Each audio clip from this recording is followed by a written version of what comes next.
কখনো কোনো বৃক্ষকে দেখেছেন? এই ধরিত্রী থেকে ততটুকুই জল নেয় যতটুকু তার প্রয়োজন। কোনো প্রাণীকে দেখুন, এই প্রকৃতি থেকে ততটুকুই খাবার গ্রহণ করবে যতটুকু তার খিদে রয়েছে। খিদে মিটে গেলে আর খাবে না। এবার মনুষ্যকে দেখুন, সে নিজের জীবনে যা কিছু পেয়েছে, বস্তু, ধন, খাবার, শক্তি, প্রয়োজনের থেকে অনেক বেশি লাভ করার চেষ্টা করে থাকে। প্রয়োজনের থেকে বেশি যদি পেয়েও যায় তাহলেও তার কম মনে হয়। এবার এরকম ঠিক কেন হয়? এর পিছনের কারণ কি? কারণ হলো লোভ। লোভের আগুন কিছু এমন হয়, যদি মানুষের মনে একবার প্রজ্বলিত হয় তাহলে শুধু বাড়তেই থাকে। ততক্ষণ বাড়বে যতক্ষণ না আপনি নিজে তাকে বাধা দিচ্ছেন। তবে এই লোভের আগুন নিয়ন্ত্রণ করা সম্ভব। পরিমিতিবোধ, পরিমিতিবোধের চিন্তা। আপনাকে শুধু নিজেকে একটা সরল প্রশ্ন করতে হবে। যখনই মনের মধ্যে কোনো বস্তুর প্রতি, শক্তির প্রতি, ধনের প্রতি, ভোজনের প্রতি লোভ বেড়ে যায়, নিজেকে প্রশ্ন করুন, এটা কি আমার কাছে ততটাই প্রয়োজনীয় যতটা একটা বৃক্ষের কাছে জল, যতটা একটা প্রাণীর কাছে ভোজন? এটা কি ততটাই প্রয়োজনীয়? যদি উত্তর না হয় তাহলে নিজেকে সেখানেই বাধা দিন, সেই ভাবনা সেখানেই ত্যাগ করুন, কারণ সেটাই হলো লোভ। ঠিক এইভাবেই প্রয়োজনীয়তার চিন্তা করে আস্তে আস্তে এই মন নির্লোভ হয়ে উঠবে। আর এই মন প্রসন্ন হয়ে বলবে, রাধা রাধা। সংসারে সকলে উঁচুতে উঠতে চায়, কেউ নত হতে চায় না। সবাই এটা মনে করে যে নত হওয়ার অর্থ হলো তাদের আত্মসম্মান এবং অহংবোধের বিরুদ্ধাচরণ করা। তাদের মনে হয় যে যদি আমরা নত হই, সংসার আমাদের দুর্বল মনে করবে, তাদের শৌর্য এবং তাদের ব্যক্তিত্বের অপমান হবে। কিন্তু এটা কি সত্যি? প্রত্যেকবার নত হওয়ার অর্থ কি সম্মানহানি হওয়া? কখনোই নয়। আপনি নিজের জীবনকেই দেখে নিন। আপনার কোনো অমূল্য জিনিস যদি নিচে পড়ে যায় তাহলে তাকে কিভাবে তোলেন? সেই বস্তুকে তোলার জন্য আপনাকে নত হতেই হবে। আপনি বড়দের আশীর্বাদ কিভাবে লাভ করেন? আপনি নত হয়ে তবেই তাদের আশীর্বাদ লাভ করতে পারেন, তাই না? ভেবে দেখুন, আপনি একটা পথে হাঁটছেন, আপনি দেখতে চাইছেন যে আপনি সঠিক পথে হাঁটছেন কিনা, পায়ের নিচে কাঁটা পড়ে আছে কিনা। কিভাবে দেখবেন?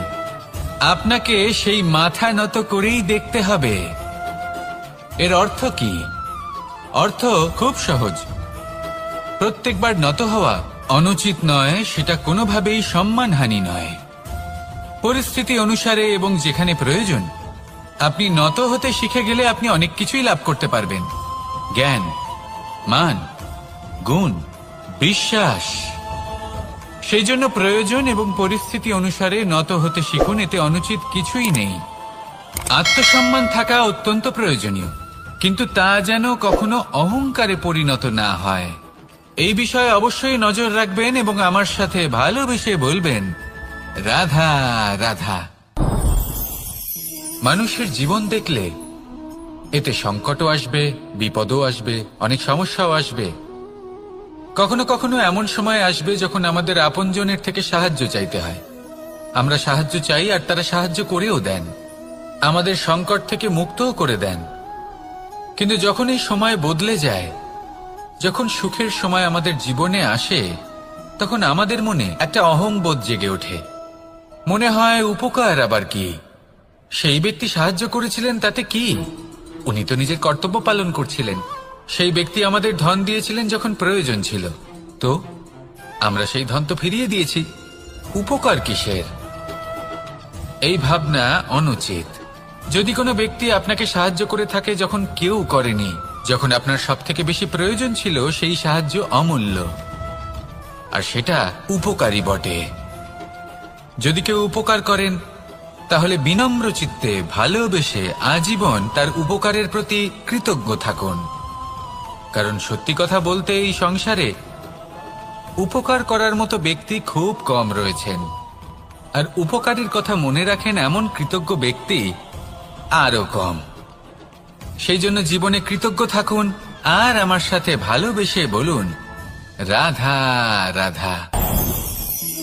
জ্ঞান এবং অহংকার, এই দুইয়ের মধ্যে সম্পর্ক কোথায়?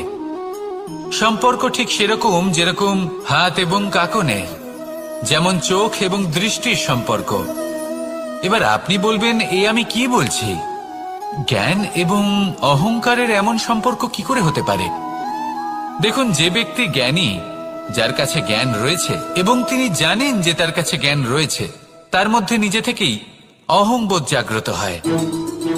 খুব কম সংখ্যক এমন জ্ঞানী ব্যক্তি আছেন যারা নিজেদের অহংকারের বিষয়ে আঁচ করতে পারেন।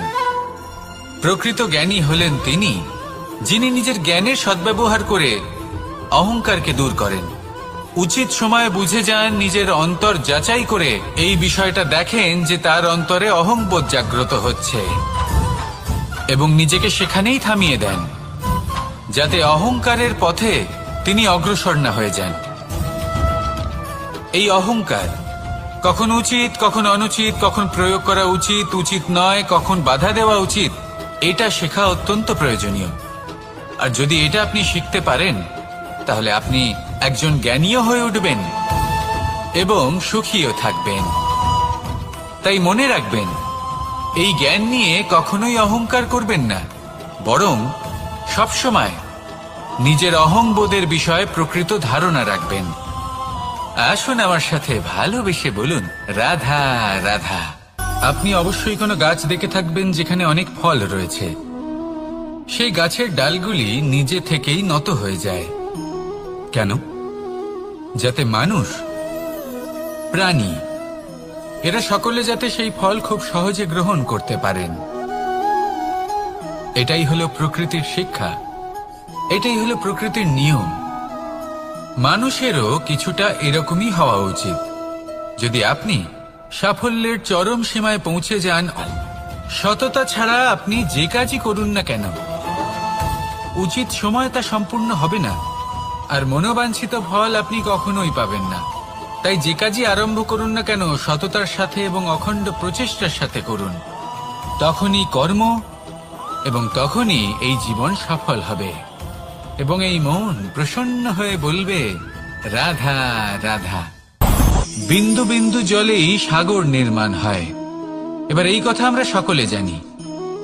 আপনি কি এই কথাটা জানেন যে ছোট ছোট সুখের দ্বারাই বড় সুখ লাভ করা যায়? একজন বাবাকে দেখুন, সন্তানের জন্ম থেকে তার যুবক হওয়া পর্যন্ত তার সাথে ছোট ছোট সুখ যাপন করেন। এই ছোট ছোট সুখগুলি তাদের প্রেমের সম্পর্কে গভীরতা নিয়ে আসে এবং প্রেমের এই গভীরতা তাদের জীবনে বড় সুখ নিয়ে আসে। এটা ঠিক সেই রকম যেরকম বিশাল এক সমুদ্রে, গভীর এক সমুদ্রে অমূল্য রত্ন খুঁজে পাওয়া যায়। এটাও ঠিক সেই রকমই। সেই জন্য জীবনে বড় বড় সুখের খোঁজ করতে গিয়ে সময় নষ্ট করবেন না। এই যে ছোট ছোট সুখ আছে, এগুলোকে যাপন করা শুরু করুন, এগুলোর আনন্দ লাভ করুন, এগুলো নিয়ে উৎসব পালন করুন। প্রেমের গভীরতা বুঝুন আর এই গভীর প্রেমে মন নিমজ্জিত করুন। তারপরে দেখুন, এই মন আর এই জীবন সুপ্রসন্ন হয়ে বলবে, রাধা রাধা। কথায় আছে, অন্ধকারে প্রদীপ প্রজ্বলিত করলে চতুর্দিক আলোকিত হয়। কিন্তু যদি এই প্রদীপ আমি সূর্যের আলোর সম্মুখে সকালবেলায় প্রজ্বলিত করে রেখে দিই, তাহলে কি হবে? আপনি বলবেন যে এটা করে তো কোনো লাভই হলো না। সূর্যের প্রকাশের সামনে এই প্রদীপ আসলে কিছুই নয়। এবার এই চিন্তা ভাবনা প্রত্যেক দিন করতে হবে আর একটা অমূল্য শিক্ষা পেতে হবে। মনে করুন যে আপনি মহাপুরুষের সামনে বসে আছেন, কোনো মহাজ্ঞানীর সামনে। তাহলে সেই ব্যক্তির সামনে নিজের জ্ঞানের প্রদীপ প্রজ্বলিত করবেন না, নীরব থাকুন আর সেই ব্যক্তির সূর্যের প্রকাশের মতো জ্ঞান প্রাপ্ত করুন। যতটা পারবেন জ্ঞান লাভ করুন, যদি এমন কোনো সময় এমন কোনো স্থানে আপনি আছেন যেখানে চতুর্দিক অন্ধকার, কারোর কাছেই জ্ঞান নেই, সেখানে নিজের জ্ঞানের প্রদীপ প্রজ্বলিত করুন।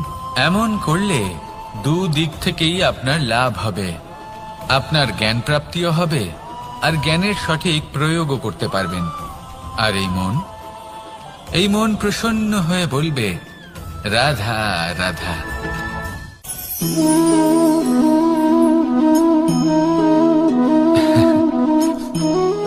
ঘুমের মধ্যে আমরা বিভিন্ন ধরনের স্বপ্ন দেখি, কিছু সুখের, কিছু দুঃখের, কিছু অত্যন্ত ভয়ানক।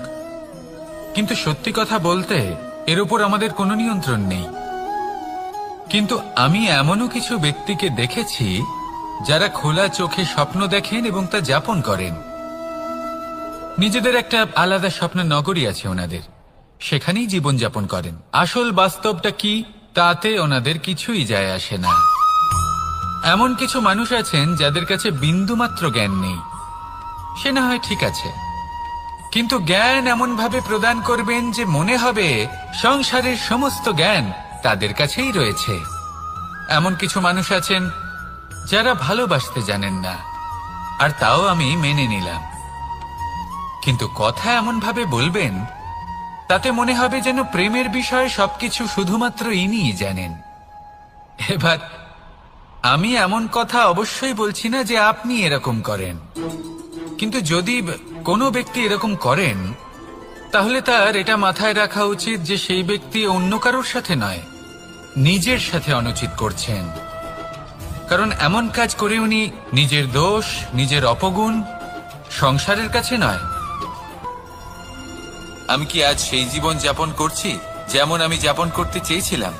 যদি এই প্রশ্নগুলোর উত্তর হ্যাঁ হয় তাহলে এগোতে থাকুন, নয়তো থেমে যান এবং বিচরণ করুন। মনে রাখবেন, এই সংসার অত্যন্ত জটিল আর এতে হারিয়ে যাওয়া অত্যন্ত সরল। সেই জন্য নিজে থেকে বারবার থামা এবং জীবন চিন্তন করা অত্যন্ত আবশ্যক। তাহলে সেটাই করুন আর আমার সাথে ভালোবেসে বলুন, রাধা রাধা। মানুষ অসুস্থ কেন হন? শারীরিক দুর্বলতার কারণে? না, মানুষ অসুস্থ হন তার মানসিকতার কারণে, তার বিবেকের কারণে, তার কর্মের কারণে, তার ক্রোধের কারণে। আর যখন কেউ সুস্থ হন, ঠিক হয়ে যান, তার মানে এটা নয় যে শুধু ওষুধের জন্য তিনি সুস্থ হয়েছেন। না, এটা কারোর তার প্রতি প্রেমের প্রভাব, বিশ্বাসের প্রভাব, সম্বলের প্রভাব। শুধুমাত্র ওষুধ দিয়ে কিছুই হয় না। যদি মনে প্রেম থাকে, বিবেক থাকে, বিশ্বাস থাকে, সম্বল থাকে, তবেই সেই ওষুধ কাজ করতে পারে। তাই মনে রাখবেন, এই জীবন হলো অত্যন্ত ছোট। মনে প্রেম ভাব রাখুন, মিত্রতা করুন, শত্রুতা নয়, ভালোবাসুন, বিদ্বেষ নয়। আর এই ভালোবাসার সাথেই বলুন, রাধা রাধা। মানুষ নিজের জীবনে ঈশ্বরকে খুব মান্য করে, ওনার জন্য কি না করে।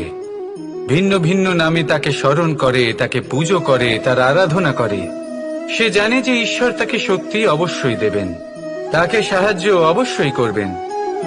কিন্তু যখন প্রশ্ন আসে গুরু এবং ঈশ্বরের, তখন গুরুর মান কখনো কম হওয়া উচিত নয়। কারণ সত্যি বলতে কি, গুরুই হলেন সেই সিঁড়ি যা বেয়ে আপনি ঈশ্বরের কাছে পৌঁছনোর পথ খুঁজে পাবেন। সেই পথ আপনি গুরুর থেকেই পাবেন। গুরু না থাকলে আপনি কখনো ঈশ্বর লাভ করতেই পারবেন না। আর জীবনে অনেক সময় লক্ষ্যের থেকেও অনেক বেশি গুরুত্বপূর্ণ হলো পথ। তাই এই পথের সম্মান করতে শিখুন, অর্থাৎ গুরুকে সম্মান করতে শিখুন। কারণ গুরুই হলেন পরমেশ্বর। তাহলে আসুন আর আমার সাথে ভালোবেসে বলুন, রাধা রাধা। জীবনে এমন কিছু কাজ রয়েছে যা আপনাকে একাই করতে হয়, আর এমন কিছু কাজ রয়েছে যা আপনাকে একসাথে মিলে করতে হয়, একজোট হয়ে, সঙ্গবদ্ধ হয়ে। এবার সঙ্গবদ্ধ বলতে কি বোঝাতে চাইছি?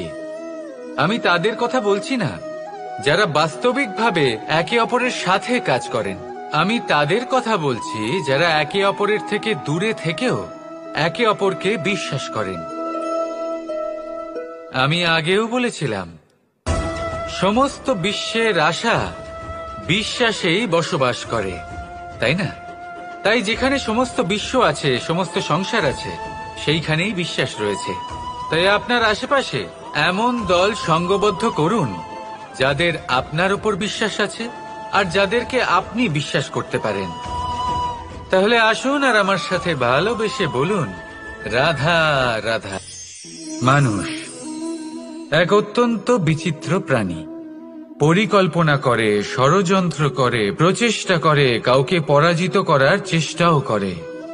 সাপকে একটা দড়ি মনে করে হাতে চেপে ধরার চেষ্টা করে, কিন্তু একটা কথা বুঝতেই পারে না, সময়ের এই সাপ, এটা হাতে চেপে ধরাই যায় না। আর আপনি যা করবেন তা আবার ফিরে আসবে আপনারই সামনে।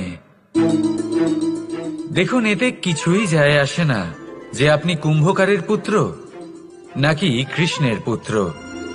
যদি আপনি অনুচিত কর্ম করেন তাহলে আপনার সাথেও অনুচিতই হবে। অশুভ কর্ম করলে আপনার সাথেও অশুভই হবে। কুরু বংশ অত্যন্ত মহান বংশ ছিল। এই কুরু বংশ কি হলো তার সাথে? একটা গোটা বংশ বয়ে গেল, কারণ ওনাদের উদ্দেশ্য অশুভ ছিল। অন্যদিকে 5 জন বনবাসী পাণ্ডব মহাভারত বিজয়ী হলেন, কারণ তাদের উদ্দেশ্য শুভ ছিল। তাই মনে রাখবেন, শুভ অগ্নি প্রজ্বলিত করবেন, শুভ তাপ সঞ্চার হবে। অশুভ অগ্নি প্রজ্বলিত করবেন, নরকেই জ্বলতে হবে। তাহলে আসুন আর আমার সাথে ভালোবেসে বলুন, রাধা রাধা। আমরা যে মানুষকে চাই, যাকে আমরা ভালোবাসি, তাকে একটা উপহার অবশ্যই দিতে চাই। এমন এক উপহার যা ওনার ভালো লাগবে, যা শ্রেষ্ঠ হবে, অতি প্রিয় হবে, বহুমূল্য হবে, বা বলতে পারেন মূল্যবান হবে। তাই আমরা কি করি? আমরা বাজারে যাই, তার জন্য স্বর্ণ, আভূষণ, হিরে, মুক্ত এইসব নিয়ে আসি। কিন্তু এটাই কি সর্বশ্রেষ্ঠ উপহার? কখনোই নয়। সর্বশ্রেষ্ঠ উপহার হলো স্বাধীনতা। তাকে নিজের মনের মতো বাঁচার স্বাধীনতা। যদি আপনি কাউকে স্বাধীনতা না দিতে পারেন, তাহলে সে কোথাও না কোথাও বন্দী হয়ে যায়, তার বিকাশ কোথাও না কোথাও আটকে যায়। কিন্তু যদি আপনি কাউকে স্বাধীনতা দিতে পারেন, তাহলে আপনি দেখবেন ও সমস্ত সংসারকে, এই জীবনকে নিজের দৃষ্টিভঙ্গি দিয়ে দেখবে, বুঝবে যে কোনটা হলো উচিত আর কোনটা হলো অনুচিত। আর এটাই হলো সর্বশ্রেষ্ঠ। আর এবার যদি কাউকে স্বাধীনতার মাধ্যমে এত বড় একটা শক্তি দিতে পারেন, তাহলে আপনি আমাকে বলুন, এর থেকে বড় উপহার আর কি হতে পারে? আসুন আর আমার সাথে ভালোবেসে বলুন, রাধা রাধা। আপনার জীবনে আপনার প্রকৃত বন্ধু আসলে কে? আপনার সব থেকে শ্রেষ্ঠ মিত্র আসলে কে? তিনি যিনি সময় এলে পরে আপনাকে সাহায্য করেন, নাকি তিনি যিনি সময় এলে পরে আপনাকে অর্থ দেন? দেখুন, আমরা হলাম মানুষ, আমাদের জীবনে লেনদেন চলতেই থাকে। এটা আমাদের জীবনের অভিন্ন অংশ। কিন্তু অনেক সময় এমন হয় যে আমরা তাকেই নিজের প্রকৃত বন্ধু বলে মনে করি, যিনি আমাদের একটা বহুমূল্য উপহার দেন, ঠিক কিনা? এবার আপনার জীবনে সেই বহুমূল্য উপহার কোনটা, ওই অমূল্য মিত্র আসলে কে, সেই সিদ্ধান্ত হলো আপনার। কিন্তু যদি আপনি আমাকে জিজ্ঞেস করেন, তাহলে আমার মতে স্বর্ণ, হিরে, মুক্ত, ধন এগুলো বহুমূল্য নয়। বহুমূল্য হলো সঙ্গ, যখন আপনি একা হয়ে যাবেন, সময়, যখন আপনার তাকে প্রয়োজন হবে, সমর্পণ, যখন আপনার বিশ্বাসের প্রয়োজন পড়বে। যে মানুষ আপনার প্রতি এই 3 গুণ প্রদর্শন করেন, যিনি আপনার কঠিন সময়ে আপনাকে অবশ্যই সঙ্গ দেবেন, যখন আপনার প্রয়োজন পড়বে আপনাকে অবশ্যই সময় দেবেন, আপনার প্রতি সম্পূর্ণ সমর্পিত থাকবেন, সেই হলো আপনার আসল মিত্র, সেই হলো আপনার প্রকৃত বন্ধু। কারণ সত্যি বললে, বন্ধুত্বের অর্থই হলো নিজেকে সম্পূর্ণরূপে কারোর কাছে সমর্পণ করে দেওয়া। তাই আপনার সেই বন্ধুর জন্য নিজের প্রাণ উজাড় করে দিন আর ভালোবেসে বলুন, রাধা রাধা। পিতা আর পুত্রের সম্পর্ক অত্যন্ত মধুর হয়ে থাকে। পিতা স্বপ্ন দেখেন, তাকে পূর্ণ করার সকল সম্ভাব্য চেষ্টা করেন, কিন্তু তাও অনেক সময় ওনার স্বপ্ন অপূর্ণ থেকে যায়। তখন পিতা ভাবেন যে স্বপ্ন উনি পূর্ণ করতে পারেননি, ওনার সন্তান তা অবশ্যই পূরণ করবে। যে স্থানে উনি কখনো পৌঁছতে পারেননি, সেই স্থানে ওনার পুত্র অবশ্যই পৌঁছবে। পিতা নিজের সন্তানের ভবিষ্যৎ নিয়ে সেই স্বপ্ন দেখেন, আর যখন সেই সন্তান সামনে এগোতে থাকে তখন তার দুঃখ হয় না, বরং গর্ব হয়। ওনার ভালো লাগে এটা দেখে যে ওনার সন্তান অনেক উন্নতি করছে।